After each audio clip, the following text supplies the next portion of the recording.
በፍጹም መሞት አትችልም። መልሶቼ ሳመልስልኝ አትሞትም።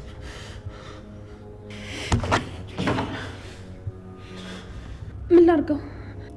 ደውይ፣ ቤት ደውይና ብፈልጊ ለቤት ብፈልጊ ለናታን ደውይ። የሰማሁት ነገር እውነት መሆን አለመሆኑን አረጋግጭልኝ። ማለት ቆይ እንደዚህ ስትሆን የነበረው የኔን ቤተሰቦች በሚመለከት ጉዳይ ነው? ወንድሜ ምን ሆነ? ቢኒያምን አስገደልከው? ቆይ ማን ነው የሞተው? ትሰሚኛለሽ?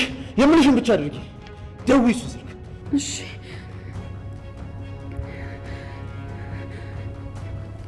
የሐረግ ድራማ ክፍል 78። ሰላም ጤና ይስጥልኝ ውድና የተከበራችሁ ብርሃን ሚዲያ ቤተሰቦች፣ እንግዲህ የሐረግ ድራማ ባለፈው ምዕራፍ 67 ላይ እንደተመለከተ ነው። እንግዲህ ያው የናታን አባት በመሞቱ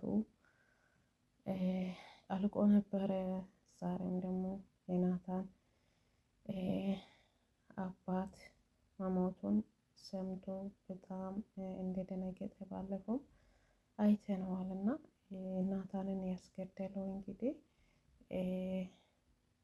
ማን ነው ብለን ስንመለከት እዚህ ጋር በነገራችን ላይ የሐረግ ድራማ እኔ የሚገርመኝ ነገር ከቃና ድራማ ጋር እንትን አመሳስያለሁ ማለት ነው። ልክ እንደ ቃና ነው የሚሰሩት ይመስለኛል። የኢትዮጵያ ሕዝብ ቃናን እንዳይመለከትና እነሱን እንዲመለከት ይመስለኛል። ልክ እንደ ቃና ነው በቃ የሚተውኑት ትወናቸው ሁሉ ልክ እንደ ቃና ነው።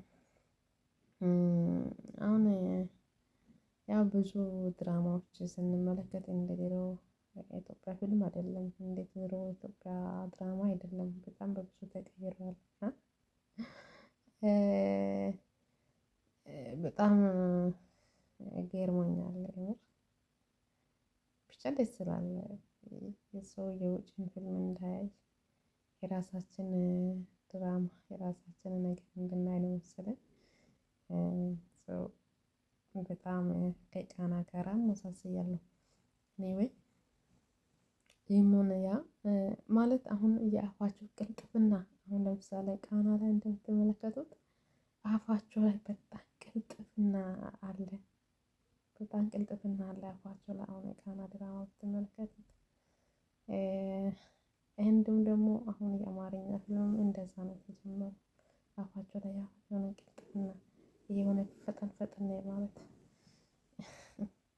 አብዝቶ ሴቶች ፈጠን ፈጠን እያሉ ያወራሉ። ፈጠን እያሉ እና ደስ ይላል። ብቻ አሪፍ ነው። እንግዲህ የናታን አባት ሞቷል። እናታቸውም ጠፍታለች። እንግዲህ በጣም አዝነዋል። ናታን በጣም ነው ያዘነው። እናትም ጠፍታብኛለች፣ አባቴም ሞቶብኛል፣ እኔ እንዴት ነው የሚሆነው እያለ ነበረ። በጣም ነው የሚያሳዝነው። አላወቅም ነበረ። መንገድ ላይ ተደውሎ ነው የተነገረው። እና በዚህኛው ዞን ላይ ደግሞ ተጽናንቶ ወደ ራሱ እየተመለሰ ይመስላል። እግዚአብሔር ያጽናና። እንግዲህ ምዕራፍ 79 ላይ እስቲ እንመለከታለን፣ እንቀጥላለን። ባላችሁበት ሰላማችሁ ይብዛልኝ። ሰብስክራይብ፣ ሼር፣ ላይክ በማድረግ ቤተሰብ ሁኑ። እናመሰግናለን። ቻናላችን አበረታቱን። እያበረታታችሁን ስለሆነ እናመሰግናለን። ደጋግማችሁ አበረታቱ። እንደዚህ ድራማ እንዲሁም ደግሞ አስተማሪ ነገር ሲኖር ይዘን ወደ እናንተ የምንመጣ ነው። መግቢያ ላይ እንደተመለከታችሁት መሞት ያለበትም የናታን አባት መሞት ያለበትም እኔ ያሰቃየዋለሁ እያለ ነበርና ገና እንዲሞትም አልፈለገም ነበር። አሁንም መሞቱ ራሱ እርግጠኛ አይደለሁም። እኔ ምናልባት ደብቆት ይሁን ወይ ብዬ ተርቤያለሁ። ይህም ሆነ ያ እስቲ የምናየው ይሆናል። በገዛ የሚስቱ ባለቤት ነው እንግዲህ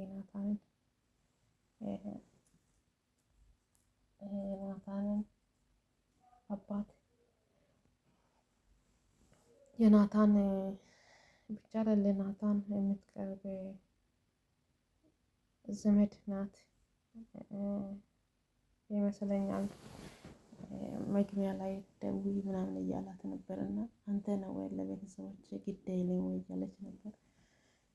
በቀጣይ እንመለከታለን። ሰላማችሁ ይብዛ ባላችሁበት።